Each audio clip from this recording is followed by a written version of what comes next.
সকালের নাস্তায় আমার বাসার সবাই কিন্তু হোটেলের সাথে এই চিকেন স্যুপ খেতে খুব পছন্দ করে।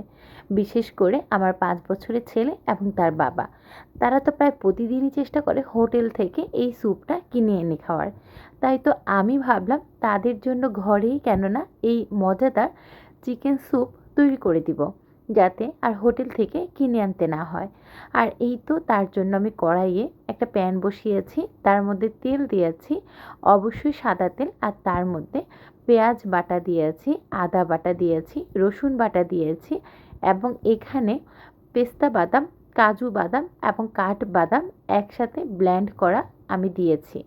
এবারে সবগুলো মশলাকে তেলের মধ্যে খুব ভালো করে ভেজে নিতে হবে, মশলার কাঁচা ভাবটা দূর হওয়া পর্যন্ত। যখন মশলাটা 2-3 মিনিট একটু ভাজা হবে, ঠিক তখনই কিছুটা টক দই ফেটানো দিয়ে দিয়েছি। তারপর এখানে কিছুটা পানি দিয়েছি, দিয়ে সবগুলো উপকরণকে একসাথে ভালো করে ফুটিয়ে নিয়েছি 1 মিনিটের মতো। এবার এর মধ্যে স্বাদ অনুযায়ী লবণ দিয়েছি, তারপর একে একে ধনিয়া এবং জিরার গুঁড়ো দিয়েছি, সেই সাথে এখানে দিয়ে দিচ্ছি গরম মশলা গুঁড়ো। এবার ভালো করে সবগুলো উপকরণকে আবারও মিশিয়ে নিচ্ছি। খুব ভালো করে মশলাগুলোকে কষিয়ে নিতে হবে। অফ ক্যামেরাতে কিছুটা পানি দিয়ে মশলাগুলো কষিয়ে নিয়েছি। যখন মশলার উপরে তেল ভেসে উঠেছে তখন এখানে একটা মুরগি কেটে রাখা আমি ভালো করে ধুয়ে পরিষ্কার করে নিয়েছি, মুরগির মাংসগুলো দিয়ে দিয়েছি। তারপর খুব ভালো করে মশলার সাথে মাংসগুলোকে 3 থেকে 4 মিনিট ভেজে সামান্য পরিমাণে পানি দিয়ে এটাকে ঢাকনা দিয়ে ঢেকে লো ফ্লেমে এখন রান্না করব 10 মিনিট। আর এরই মাঝে চলেন, এখানে আমি কয়েক পিস মিনি পাউরুটির টুকরো নিয়েছি। এবার এই পাউরুটির টুকরোগুলোকে দুধের মধ্যে ভিজিয়ে নিচ্ছি।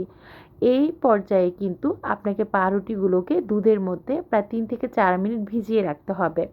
আর এই ফাঁকে দেখেন আমাদের মুরগির মাংসগুলো কিন্তু মোটামুটি সিদ্ধ হতে শুরু করেছে। আর ওইদিকে ভেজানো পাউরুটিটা আমি ব্লেন্ড করে নিয়েছি। দুধে ভেজানো পাউরুটি ব্লেন্ড করার পর এর ঘনত্বটা এত সুন্দর হয়েছে। ব্লেন্ড করা দুধ পাউরুটির মিশ্রণটা দিয়ে দিয়েছি, সাথে কিছুটা পানি দিয়েছি। এইখানে কিন্তু কোনো বাড়তি পানি অ্যাড করা যাবে না, শুধুমাত্র এই পাউরুটি আর দুধের মিশ্রণ দিয়েই এই পুরো রান্নাটা কমপ্লিট করতে হবে। আমি কিন্তু অফ ক্যামেরাতে আরও কিছুটা পরিমাণ লিকুইড দুধ দিয়েছি। আর এই তো এই পর্যায়ে আমার রান্নাটা মোটামুটি কমপ্লিট হয়ে গেছে। কয়েকটা কাঁচামরিচ মাঝখান থেকে ভেঙে আমি এখানে দিয়ে দিয়েছি। এবার স্যুপের ঘনত্বটা আপনারা যতটা রাখতে চান সে অনুপাতে নামিয়ে নেবেন।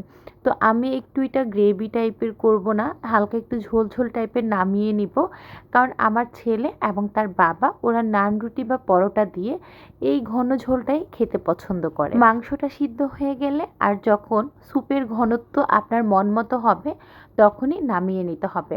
বাস তৈরি হয়ে যাবে সকালে রেস্টুরেন্টের বা হোটেলের স্বাদে একদমই নান রুটি বা পরোটা দিয়ে খাওয়ার জন্য চিকেন স্যুপ, যেই স্যুপটা কম বেশি সবার পছন্দের। তাই বাহিরে থেকে চিকেন স্যুপ কিনে না এনে যদি ঘরে আমার রেসিপি একদম 100% ফলো করে তৈরি করেন, হোটেলের স্বাদকেও হার মানাবে আমার আজকের এই চিকেন স্যুপ।